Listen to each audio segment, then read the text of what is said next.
আজকের দিনটা ছিল ২১শে ডিসেম্বর। আজকে শনিবার। এখন সন্ধে প্রায় ৬:৩০ পৌনে ৭টা মতন বাজছে। রেডি হয়ে নিয়েছিলাম। ওপর থেকে একটা ডেনিমের জ্যাকেটও পরতে হয়েছিল। বাইরে হালকা হালকা ঠান্ডা আছে, তবে ঠান্ডাটা প্রচুর কমেও গেছে। আর এখন আমরা যাচ্ছি আমাদের বাড়ির একদম কাছে, ৫ মিনিটের মধ্যেই সিংসান্দ্রা একটা এক্সিবিশন বসেছে। সেইখানে দেখলাম বাচ্চাদের জন্য অনেক রকম জিনিস আছে ইন্টারেস্টিং। তো সেইখানেই যাচ্ছি। এই মেলাটা যদিও ২ মাস ধরেই থাকবে, প্রায় ১ সপ্তাহ হলো বসেছে। এখনও যে সমস্ত কিছু চলে এসেছে তা নয়, তবুও যেগুলো এসেছে বাচ্চাদের ভীষণ ভালো লাগবে। এখানে এসেই দেখলাম এখানে রিজার্ভ পার্কিং আছে, যাতে ৩০ টাকা করে নিচ্ছিল পার্কিংয়ের জন্য। আর প্রচুর পার্কিং যে জায়গাও ছিল প্রচুর। আর এখানে তারপরে প্রথমেই হচ্ছে ১০০ টাকা করে এন্ট্রি টিকিট ছিল। আর এটাতে করেই এই ১০০ টাকা টিকিটটা কেটেই যেটা দেখা যাবে সেটা হচ্ছে আন্ডার ওয়াটার একটা ওয়ার্ল্ড।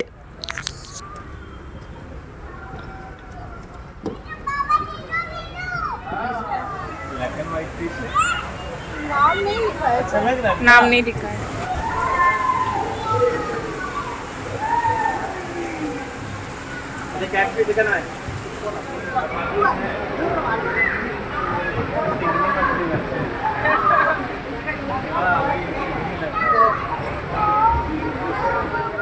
প্রথমেই এখানে হচ্ছে আন্ডার ওয়াটার ওয়ার্ল্ড, মানে আন্ডার ওয়াটার অ্যাকোয়ারিয়াম ছিল আসলে।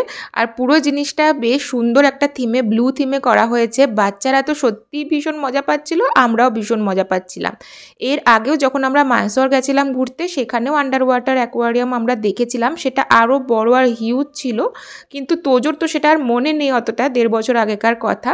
এইটাতে দেখে তোজো ভীষণ খুশি হয়েছে, কারণ ও যে দেখে ইউটিউবে অনেক ভিডিও যেগুলো হচ্ছে আন্ডার ওয়াটার ওয়ার্ল্ড, আন্ডার ওয়াটারে কে কে থাকে না থাকে, তো ওইটার সাথেও রিলেট করতে পারছিল।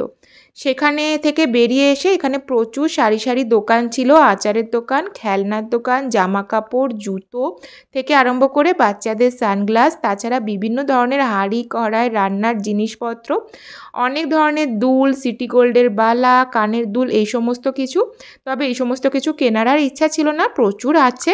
আর পুজোর সময় তো কেনা হয়েছে। আর সিটি গোল্ডের জিনিস আমি খুব একটা পরিও না, যেগুলো পরি সেগুলো হচ্ছে অক্সিডাইজের বা স্টোনের এরকম ধরনের। তো সেগুলো আছে বলে আর কিনলাম না।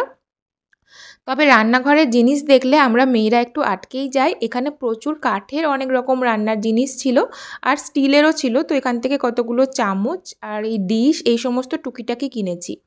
তারপরে সামনে এগিয়ে আসতেই দেখছিলাম খেলনার দোকান। আর এখানে তো তোজো আটকে যাবেই। তো ও খেলনার দোকানে আসলে কনফিউজড হয়ে যায় যে কী নেব আর কী না নেব। আর তারপরে ফাইনালি কোনো কিছুই না নিয়েও বেরিয়ে আসে। যেহেতু সবসময় টুকটাক খেলনা কিনতেই থাকে, আর এখনও ক্রিসমাসের জন্য ওর সদ্যই খেলনা কেনা হয়েছে, সেই জন্য ওকেও আর আমি চুজ করে দিইনি যে কী খেলনা নেবে। যখন ও নিল না কিছুই, তো আমিও আর কিছু বলিনি, কেনেও নি সেরকম কিছু। আর এই খেলনার কোয়ালিটি যে খুব বেশি ভালো ছিল তা নয়, একদমই যেরকম প্লাস্টিকের হয় সেই রকম। এইখানের এই দোকানটায় সারি সারি পাওয়া যাচ্ছিল প্রচুর ওই চকলেট, যেগুলো আমাদের ওইদিকে ট্রেনে পাওয়া যায়। তাছাড়া আমলকি, ড্রাই আমলকি, এই সমস্ত কিছু। উজ্জ্বল আবার এগুলো কিনতে একটু ভালোবাসে, তো ও একটা আমলকি, ড্রাই আমলকিগুলো নিল। আর তারপরে এখানে দেখো জুতোর দোকান বসেছিল, প্রচুর ভ্যারাইটিস জুতো ছিল। তবে সোলগুলো কেমন হবে সেটার গ্যারেন্টি দেওয়া যায় না। দামও ছিল ভীষণই সস্তা, ১৫০, ২০০ এরকম করে। এগুলো ছিল বিভিন্ন ধরনের ট্রে, প্লেট, যেগুলো পার পিস ২০ টাকা করে ছিল। বেশ কিন্তু সস্তা, তবে কোয়ালিটি একদমই ভালো নয়, একদম পিওর প্লাস্টিক যেমন হয় একদম সেই রকম। তো সেরকম আর নিইনি। তারপরে প্রচুর আচারের দোকান বসেছিল, সেখান থেকে লঙ্কার আচার নিয়ে নিলাম। তারপরে সেখান থেকে বেরিয়ে দেখি সামনে একটা সুন্দর থিম জঙ্গল মতন বানানো হয়েছে, যেখানে প্রচুর অ্যানিমালস দেখে তোজো, নিত্যা দুজনেই ভীষণ খুশি।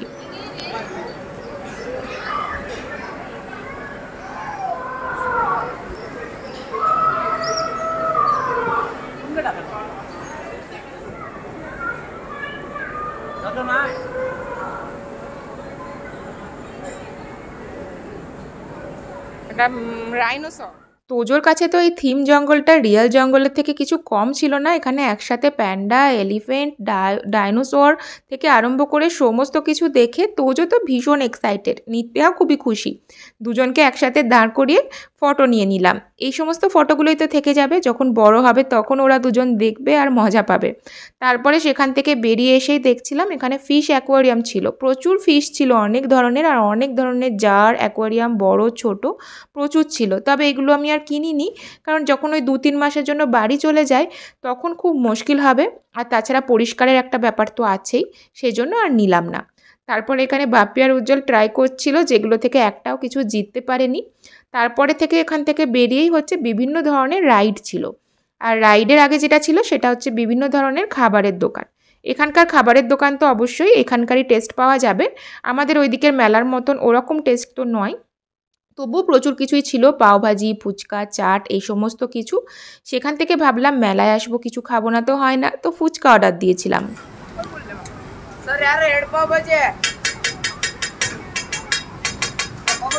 ফুচকাটা খেয়ে ভীষণ ডিসঅ্যাপয়েন্টেড হলাম, কারণ ফুচকার মধ্যে গরম ঘুগনি ঢেলে দিয়েছিল, পুরো জিনিসটাই একদম মিয়ে গেছিলো। তারপরে তোজো চেপেছিল গাড়িতে, আর এদিকে নিতু বলল যে চলো এই বড় নৌকাটায় চাপি। এমনিতে আমার এগুলোতে ভয়ই লাগে, কিন্তু সাথে কেউ থাকলে তখন বেশ মজা লাগে, সেই জন্য শুধুমাত্র আমি আর নিতু দুজনে মিলে এটাতে চেপে পড়েছিলাম। অনেক দিন পর চাপলাম, সেই স্কুল লাইফে মায়ের সাথে চাপার পরে আবার এগুলোতে এখন চাপলাম, কারণ আমার মা হচ্ছে এই বড় নাগরদোল্লা এই সমস্ত জিনিসে বেশ চাপতে পারে, ভয় পায় না, আমার আবার একটু একটু ভয় লাগে। এদিকে তোজো আর নিত্যা হচ্ছে এই গাড়িটাতে চেপেছিল। সমস্ত কিছু মিলিয়ে মেলাটা কিন্তু খুব ইন্টারেস্টিং ছিল, বাচ্চাদের জন্য বাচ্চারা ভীষণ মজা করবে। আরও কিছু কিছু আমাদের বাকি আছে, সেগুলো পরে আবার এসে আমরা দেখব, সেগুলো এখনও বসেও নি প্রপারলি, তো আরও হয়তো 1-2 সপ্তাহ টাইম লাগবে, তখন আবার আসবো তোমাদের সাথে শেয়ার করব। এরকমভাবে একটা সুন্দর সন্ধেবেলা আমাদের কাটলো, তোমাদের সাথে একটা মিনি ব্লগ শেয়ার করলাম। কেমন লাগলো অবশ্যই জানিও, ভালো লাগলে লাইক কমেন্ট শেয়ার করে দিয়ে পেজটা ফলো করতে কিন্তু একদম ভুলো না। পরের ব্লগে আবার দেখা হবে, সবাই ভালো থেকো সুস্থ থেকো, টাটা।